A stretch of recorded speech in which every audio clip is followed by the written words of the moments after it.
All right, here we are, friends. We are back on the Brenton On Tour Livecast. We're wrapping up the series with two of my favorite people who I discovered by accident, but then are just so gracious with their time and amazing. I got Miki and Radha Agrawal. How are you both today? Great. It's like a year-end. It's like a year-end push, you know. My theme of having amazing women on my show in December continues, because this time last year I was backstage at the O2 with Claire Pooley, best-selling author of the book The Sober Diaries, and now I have two best-selling authors in December, two inspirational women. I'm very happy about this interview. So thank you so much for making the time, because you both wrote some amazing books that I love. So yay! Welcome. Awesome. Welcome to the Livecast. We discovered each other. I discovered Miki through Do Cool Shit first, reached out and just told her how much I loved the book. And you were gracious and sent me back a note saying, hey, thanks for reading. And if you're ever in New York, turns out I was in New York at Madison Square Garden, and you brought along your sister, and who I met for the first time, Radha, who brought along her brand new book at the time, Belong, which was awesome. So, yeah, it was really great, and two really great inspirational stories. The purpose of this podcast is to tell a bit of a life tale.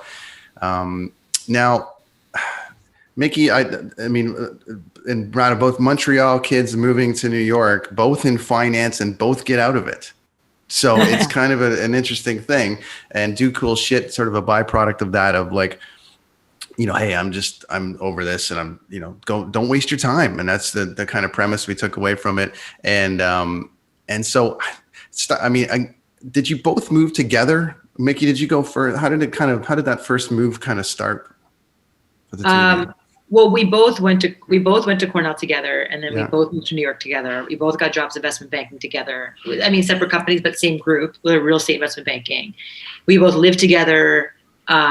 We hung out every day. I mean, like, it was like everything we did was together. And then she left banking after 4 months after 9/11. And then I left after a year and a half to 2 years. And then we both never looked back.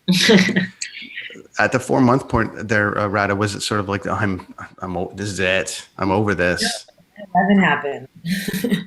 Like, literally, it was my first job out of college, and then 9/11 happened. And it was like this sort of moment in life that you're just kind of like, it just rocked you to your core, you know, around like, how can people be so evil? And then you ask yourself, like, well, am I in a job that if I was to die tomorrow, I would want to continue to be in? And the answer was no. Like, finance is probably the furthest thing I would ever want to kind of like sink my teeth into. Though I'm super grateful, like Miki and I both would agree that like it gave us, you know, real skills with which to be able to build our businesses and not be afraid of looking at, you know, P&Ls and like, you know, understand numbers and look at spreadsheets. And I think that those formative years of just doing the analyst training program and going through that, I think set us on a really good path for entrepreneurship.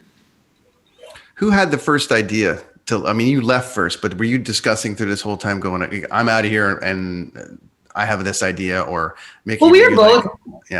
We were both. Sorry, go ahead. It was fine. I think Miki left on her own volition. I was actually let go because we covered gaming, lodging, and airlines, our industry, and like all that went to crap after 9/11. So I didn't have a choice, and I was like, not looking back. And I was just the worst investment banker ever. So if I wasn't going to leave, I basically would have gotten fired, probably by myself, though, not the whole group. I would have been the only person fired from my group, right? Because I sucked so bad. But it was like what I learned from that experience was so interesting, because I mean, both Radha and I learned that it's like people would like out hardcore each other. It's like I slept under my desk for 3 days straight, and I brought my toothbrush just to work. And it's like how much, like I pulled 3 all-nighters this week, and we're like, is that a good thing? Because that feels like the worst. And so like Radha and I, like for me, like I befriended one of the managing directors at Deutsche Bank, and he would leave at 6 p.m. Oh yeah, he would leave at 6 p.m. Thank you. He would leave at 6 p.m. and then I would leave with him, and all the investment banking analysts would be so angry. Like they would just be like, "What are you doing leaving?" I'm like, "Well, he's leaving." He's like, "Well, he's the managing director." I'm like, "Yeah, I mean, like, anyways, that's why I was like imminently going to get fired. It's almost like it was and obviously we see the movies and we see the thing about how competitive it is, who can work longer, who can make the most money. Everyone seems to have an empty life, really. Do you know any happy people in that profession? I'm going to say one thing that was such an interesting juxtaposition, and then I'm sure Radha has a bunch of stories. The interesting juxtaposition that I saw was that I remember working in Deutsche Bank and like going in the elevators and everyone being like the saddest, angriest, most angry people. Then I went back to the investment banks to work on a movie with, what's that famous Black director from Brooklyn? Oh, the main guy, the older, like glasses, like Livingston. Huh? John, which? No. The main Spike Lee. Yeah, Spike Lee. It was a Spike Lee joint, and I was working on the Spike Lee joint, and and we were shooting like a few scenes like at an investment bank. So we basically like rented a whole floor at an investment bank, and I remember so vividly like going in the front of the elevator banks and riding up with the actual investment bankers. They were so angry, sad, upset. And then I would go in the back and go up the elevator with like all the blue collar, like all of the film people, all of like the workers, the gaffers, like all the people, and everyone would be laughing, joking, telling stories, like having the time of their life. And it was like, wow, like, wow. This is who I don't want to be, and this is who I want to be. Like, I want to be having fun, lit up, alive. Like, energetically, I saw that so crystal clear. Wow, that's really cool, Miki. I never knew that story. That's awesome. Oh yeah, I'll never forget that. Why do you think people waste their time being miserable? Because of money, status. Go ahead, Rod. Sorry. No. I mean, yeah, go ahead, Miki. I think it's like money and status, and to cover up pain and suffering, or like to get out of poverty from generations. Like I think a lot of people, look at finance as a way to take care of the whole family, and like that. I mean, I don't know. I feel like I get it. Like we went into it because we wanted to move to New York City. Like we it got us to New York. We got a signing bonus. We got to be able to go to a nice apartment in New York, and it started off our dreams. Like I really am so grateful to the investment banks that hired us to be able to like get us from our colleges to the Big Apple. I mean, Rod and I also have just some crazy stories. Like the first apartment we ever lived at in New York City, we met this guy coming back from like Rod and I went on a trip like around the Europe, and I think on a trip back we were like riding the buses like from the airport to like the taxis, and we met some random man there, and we were like, we're looking for a place to live, and he was like, you can live with me, and we were like, okay. And so it was like this gross, like just skeezy guy, but we were together. And also very generous too, to like let us live there. But like, yeah, totally skeezy.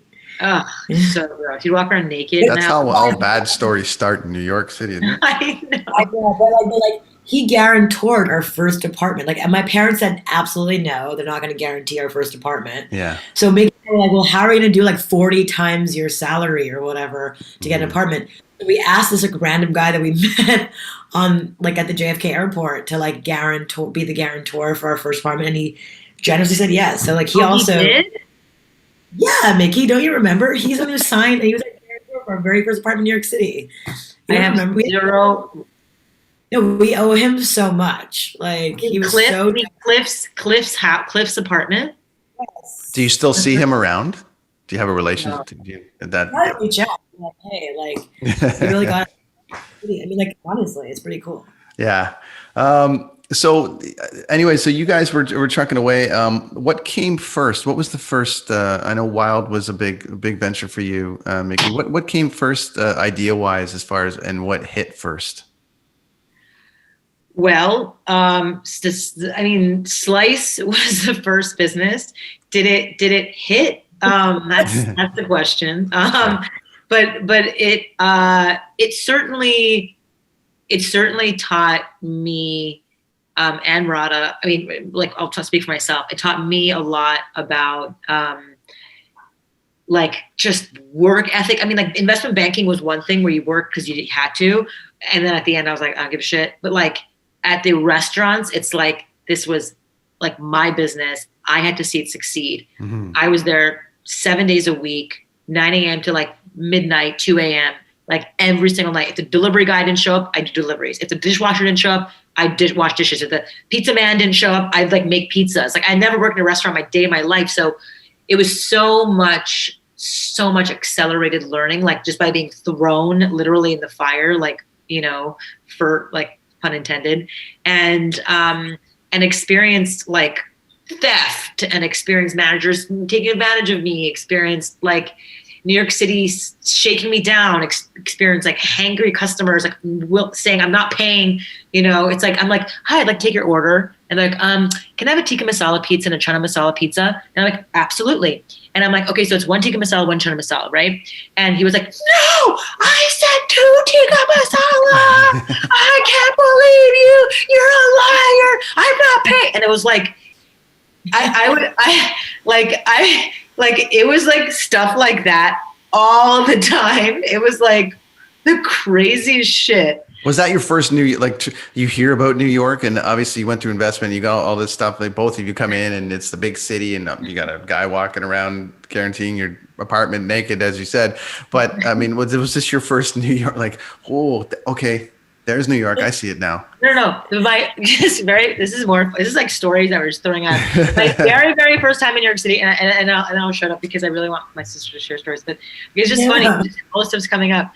Like the very first time I came to New York, I was a junior in college, and I came with my boyfriend Zach, who's actually running for mayor of New York City right now, and we were walking like down a dark alley. I don't even know why we ended up in a dark alley, but there were like these like people playing like those 3 card games, like where you like pick the card, like. And I was like, Zach, let's go play. Like, we're in New York. We lost like $80 in like literally 2 minutes, and I was like, okay, we're out of here. And it was like, they were all in cahoots, and they like stole our money, and then we just like walked away. And I was like, wow, this is New York City. Opens up, right? Yeah.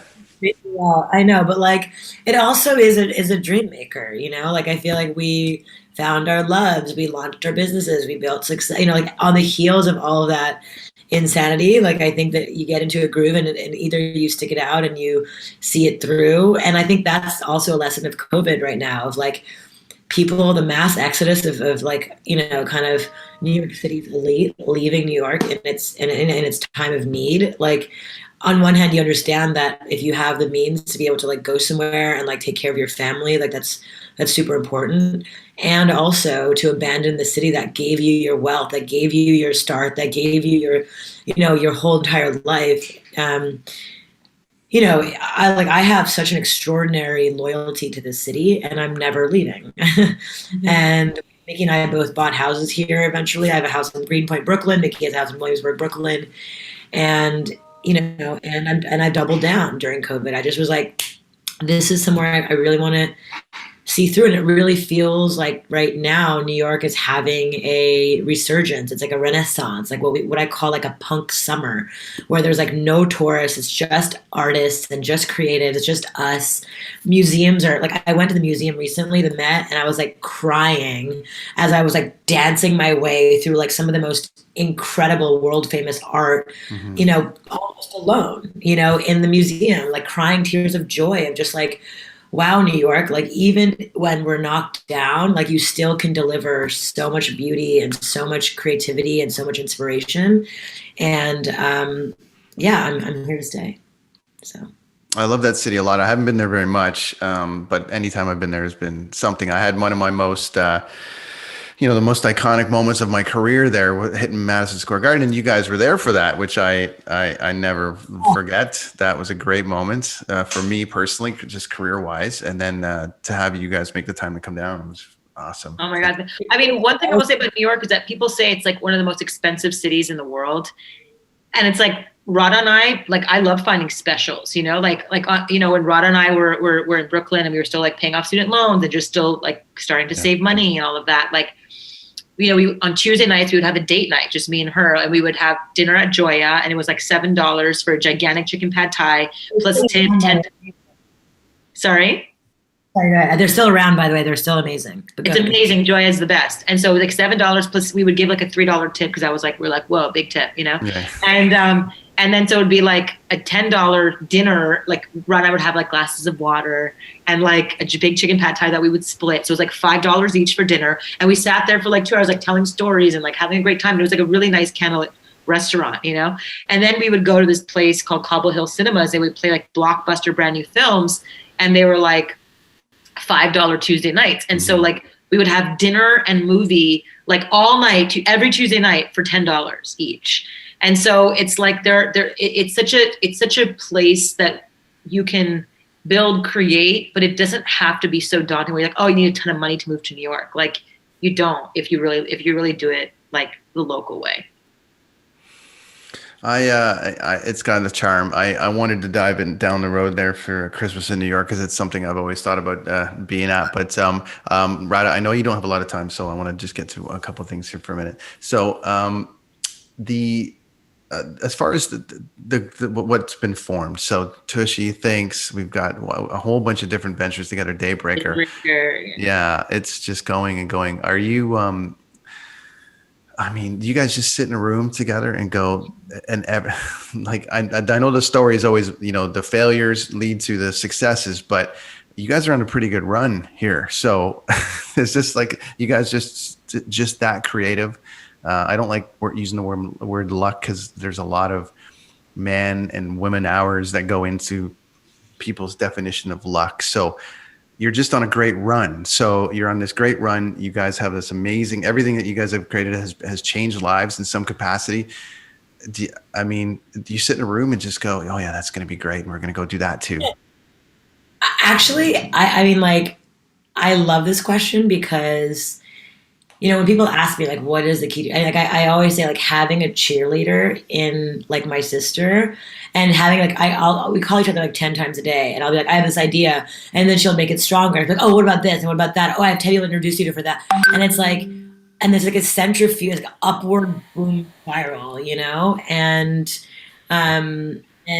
so, you know, I just think that when you have a person that is constantly cheerleading you forward. Like I always tell my partner, Eli, I'm like, I wish I could dream, like really dream with you, you know? And like, of course we can and we do, but like there's nobody in the world I could dream with more than I can with my sister, you know? And then we're just like, oh, and what about this? And then what about that? And then what about, and let's make this better.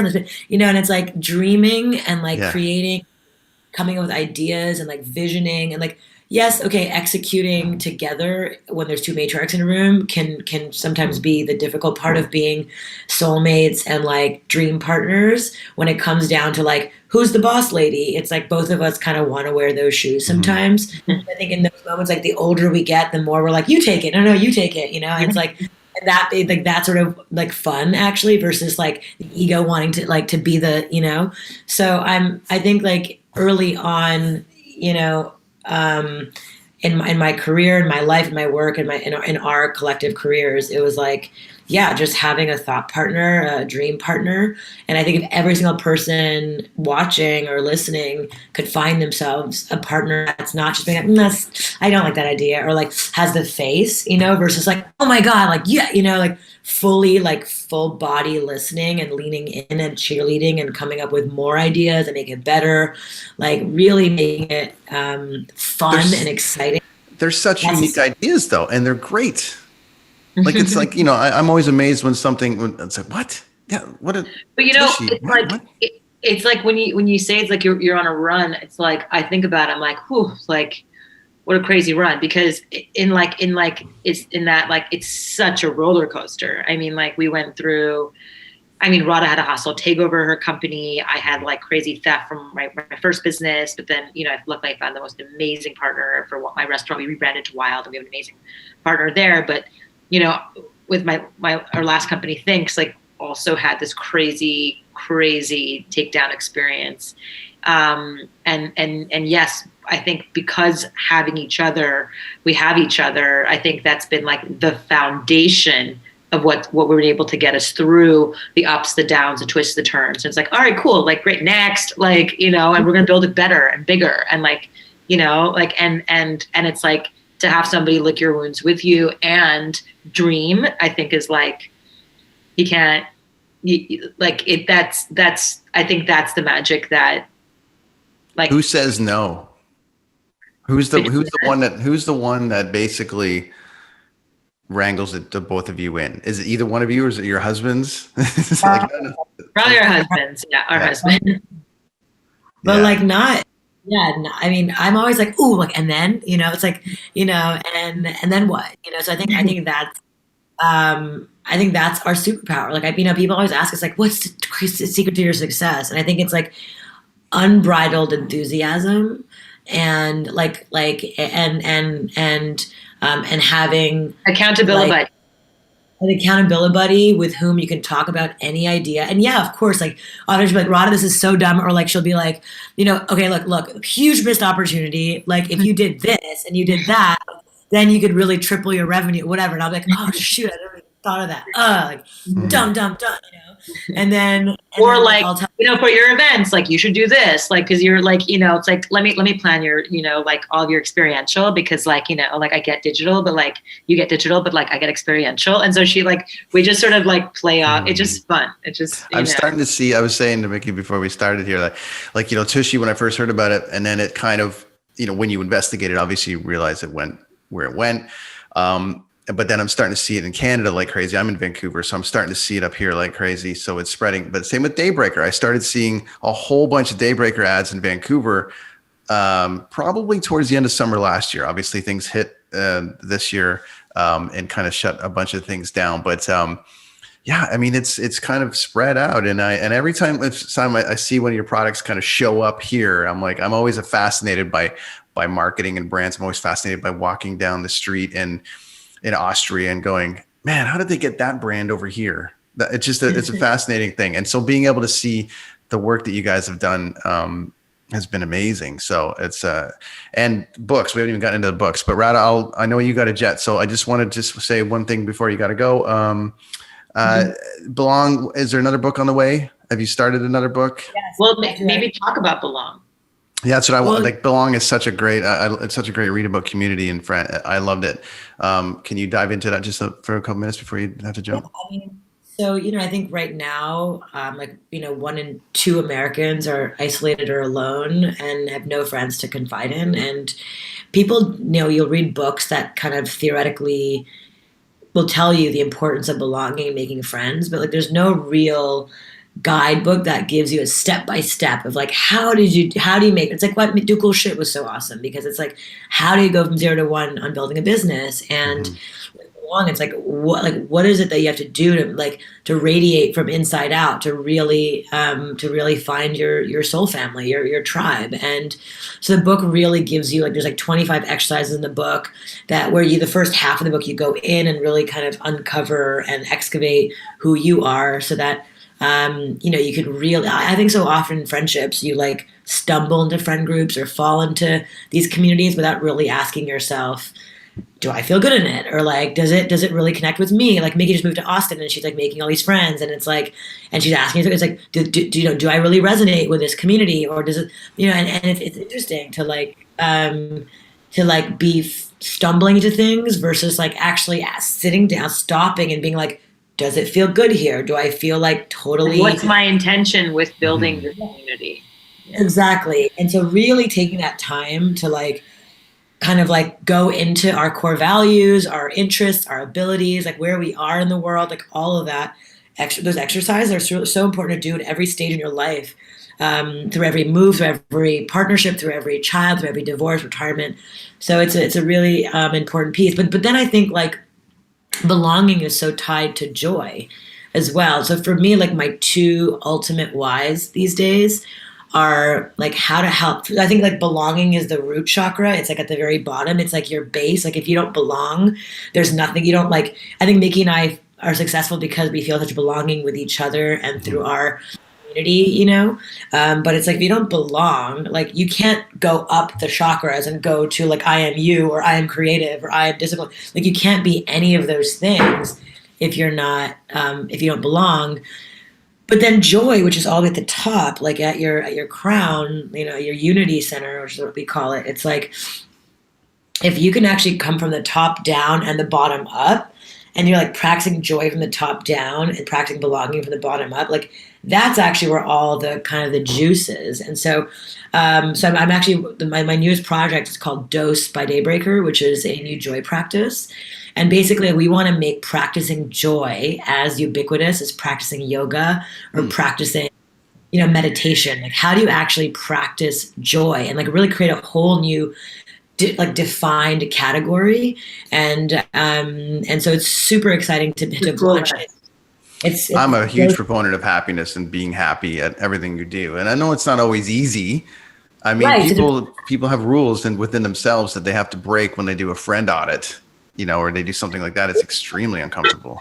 That's right. So we built a platform where you can actually like go in, and then we have like dozens of teachers teaching you different joy practices, like breath work, to tapping, to dance, to like connection practices, to accountability, to affirmations, to journaling, to nature walks, like all the things that bring us joy are the things that I'm really deeply connected to now. Because when you actually practice joy, that's when you really call in, belonging. Like all of that goes hand in hand. You belong and you find joy. You practice joy, then you find belonging. And I think if I really like crack those two ecosystems, that's really where we can really shift. I love the layout of the book. It's just designed. It looks great. It's got a great, it's a beautiful design. It really helps you you've designed these charts and all written, right? You designed, I don't know. I'm fascinated by it. It's also my son's favorite book, who's 3. I recommend everyone I gave it a whole bunch of them out to some friends that Christmas, whatever it was. It was awesome. So great. Joy, happiness, belonging. It's all, I mean, people don't practice it enough. She's doing some bullshit. So you get in there. I love it. But can I run? Is that okay? What happened? You just cut out. No, I was going to say, I gotta run. You got a jet. Yeah. Thanks, Radha. Everyone check out radhaagrawal.com. Check out your book Belong and the next one that's on the way. I can't wait for that. Thank you for making the time. Thanks. Have a great Christmas. Okay. All right. Yeah, I'll call you later. Okay. Bye. Awesome. Hi. Yeah. Then there was 2. Super creative, both of you. I'm amazed at the creativity, but you both touch on a bunch of different things that are needs that people don't think they need.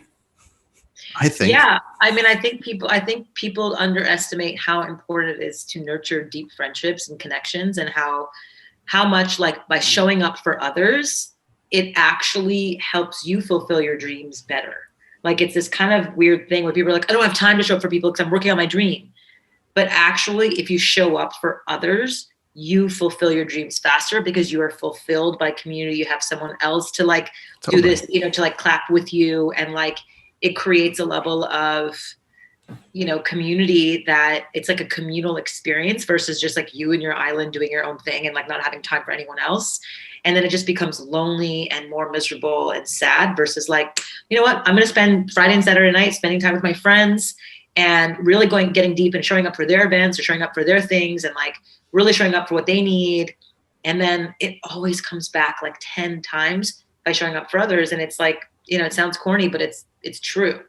And I feel like, for me, like, I love showing up for my friends. It's not because I want someone to like show up for me when I need it, but I love showing up for them because I just love getting inspired by my friends. And then, when I went through like crazy shit in my career, all my friends showed up for me and they came up to my house every single day, and they like made me feel so held and so supported, so loved, which helped me get through the traumatic times, much, much faster than if I would have to do it alone, So, you can't.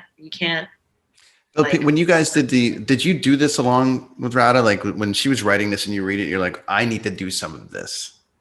Like I need to do something like some of this that you're talking about. I didn't realize I wasn't doing this. And if you remove friends or you remove people and kind of readjust things, did you did you learn something from that book and apply some of that to yourself? Your best friends, your sisters, you're doing everything together, but yeah, I mean, we're already doing that. I mean, like, that's the thing, like all the things that's in the book, like we're already doing. And so that's why it's easy to write about what you know, because you're like, wow, this worked for us. We're super fulfilled, like not because we've built huge companies, because that's, that feels great for the world. We're employing people, we're changing lives, we're helping, the nature. Like we've helped save 2 million trees from getting flushed down the toilet with Tushy. Amazing. We've helped build, toilets for over 60,000 families in India. We've been able to help over 250,000 girls get access to menstrual products, go back to school. Like my sister with Daybreaker has helped, 500,000 people, wake up and dance and find joy and get out of depression and all this stuff. So, we're very, very proud of the other, aspects of building companies, we're super proud. I mean, if you were to ask us, when we were first moving to New York, like if you would build, several $100 million businesses, people would be like, what are you? Yeah, we would just be like laughing. We'd be like, oh, it's, like a pipe dream. And, to have been able to do that and be able to cheerlead each other through that process has been like the most rewarding. Because you were going to be a sports star, right? You were there for soccer, right? Yeah, I was going to be a soccer player, and then I tore my ACL 3 times. Three. That was that. Oof. Yeah, there's 2 there and there's 1 there. Yeah. So I wanted to ask you about the restaurant, and then I know you got a jet too. So I was in Do Cool Shit. You talk about, going down this venture. Can you clarify for me, was there absolutely not a gluten-free option for pizza in New York City? There was not. And this wasn't long ago. 2005. I mean, 2005 was in the world of organic, farm to table, local, seasonal, gluten-free, grain-free. Like none of those were terms in 2004, 2005. Like people were still like, oh, like the nature stores, like you would go get like, Birkenstock, eating like cardboard, and like no one would really give. It would just be like, those crunchy granola types. It wasn't like an actual world where we're like, okay, like let's explore whole food, plant-based diet. Let's explore a gluten-free pizza made with local, cheese from a local farm. Let's explore vegetables from local farms. Let's explore, non-dairy options. Like that was all very, very new. I mean, I spent 2.5 years standing outside my restaurant, just handing out little pieces of pizza for people to try them. Crazy. It's like, excuse me. Can you come try this? I'm telling you, I know we say healthy pizza, but it's like delicious. Just try one piece. Like, and it would just be like that for, 2.5 years of just getting people to understand that it's delicious. Like healthy can be delicious too. And you just opened a new location, at least recently in the last. We opened our first location on the Upper East Side, Slice, and then we rebranded then we opened our second location in the West Village, rebranded to Wild, and then we opened a location in Williamsburg, Brooklyn, and then Park Slope, and then we had one for a while in downtown Las Vegas, and then we have 2 in Guatemala. So we sort of like opened a bunch in different spots, and just based on different times. Like we have one in Guatemala still, the other one closed during COVID actually. Sure. And the other ones, the Park Slope one is doing fine, and the West Village one is our bread and butter location. Has the current state of the world with COVID affected your businesses, or have they actually exceeded expectation? Well, so it's interesting because I get to sit on both sides. Like with the restaurants, our numbers went down by 80%, and it's a really scary time. We luckily got the PPP loan. Everyone got to keep their jobs, and we my team was amazing. My partner Waleed is just incredible. Built a whole outdoor cafe with his bare hands with the team, and got to all the seating that we had inside, we got to make it up outside, and so it salvaged our business. The first 3 months we were like scary down, and then it all came back after that. After we built the outdoor cafe part, they built it. And then Tushy. So it's like on one side, it was really, really scary. The restaurants, our restaurant in Guatemala closed. It was just like, ugh.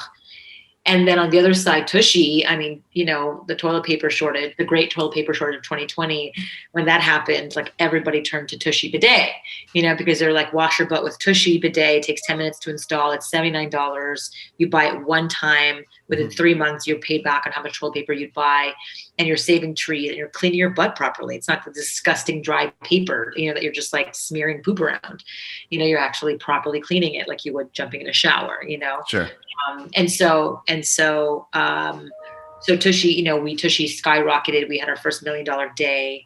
We've had a couple of those. We've had a few of those since, and we've been on a crazy rocket ship with this business. So it's been interesting to be on both sides for sure. I'm very grateful. Yeah. Yeah. Good for you. And a great product for people, to try and clean your ass properly. Go to hellotushy.com, not tushy.com, because it's a very graphic anal porn site. Gotcha. So go to hellotushy.com. Also, if you want to check out my sister's happiness practice or joy practice, I would you can actually fill out a joy, like a happiness blueprint. And so she worked with the Greater Good Science Center and created a happiness blueprint. Wow. where you just spend a few minutes like really understanding like where your levels of happiness are, like how much dopamine, oxytocin, serotonin, endorphins are actually firing from your brain. And when they're not firing properly from your brain, your levels aren't as like you're operating from not your optimized state. And so it's free. The happiness blueprint is free. If you just go to dose.daybreaker.com, you can literally fill out the happiness blueprint for free. And then it'll spit out your prescription of Amazing. What kind of activities you need to do to make sure that all of your happy brain chemicals are firing properly. So I can't wait. I'm absolutely going to do it. I visited the Happiness Institute in Copenhagen a couple of years ago for coffee. They wrote a great, the happiness book and all this different stuff. And so just great, so important and key. And you guys, oh man, you inspire every day, and you change lives every day with your generosity and your time for people, including me, coming on this podcast. One last question for you: this is the Life Cast, so I ask all the guests, what is the life of Miki like right now? Oh, okay, great. Yeah, well, so I'm living in Austin, Texas, on the lake. I'm looking at the lake right now. It's Lake Travis. Oh, and it's a beautiful, beautiful day. And let me see if I can show it to you. You can see that. Yeah, everyone's going to have to tune into YouTube for this one. But yes, we're seeing the beautiful Lake Travis. Yeah. Excellent. So that's the beautiful lake. And so I'm spending I've been working on getting pregnant for a little while. So my body's finally really working correctly. I was under a lot of stress and pressure with my last company, and there's been a lot of just healing and relaxation in nature has been really helpful for me. So I'm in that process of making baby number 2, and then building Tushy from here. I'm tons of meetings every day with my team, and I picked up painting, and so I'm starting to paint a lot, and I love this as a hobby, and I'm making paintings for all my friends, and it's been just a really wonderful creative outlet to continue, for honing my creative skills, but from a place of relaxation. So that's it. And I take long walks every day. It's been really fun. Must have been an adjustment going New York to Texas, but at least you're in a pretty artsy city. So totally. Austin is totally artsy. Yeah. Awesome, Miki. Thank you. So to send everybody, where can settle in everybody, because there's a list. Where can everybody find you online, and send everybody to every place, because you've got amazing products. I want everyone to go everywhere to see them. Amazing. Okay. So if you want to find all my projects, you just go to mikiagrawal.com. But if you want to get the best Christmas present of all time, which we have the most amount of sales during Q4 and during holiday season, because it's the best gift, a bidet for your toilet bidet attachment. That's super affordable, $79. So check out hellotushy.com. If you want to check out my books, Disrupt Her, which is also for men and women, and Do Cool Shit, which is about how to go from step 0 to step 1 in business and life. Disruptor is really about how to disrupt your mind and your life so you can live your most authentic and passionate, abundant life.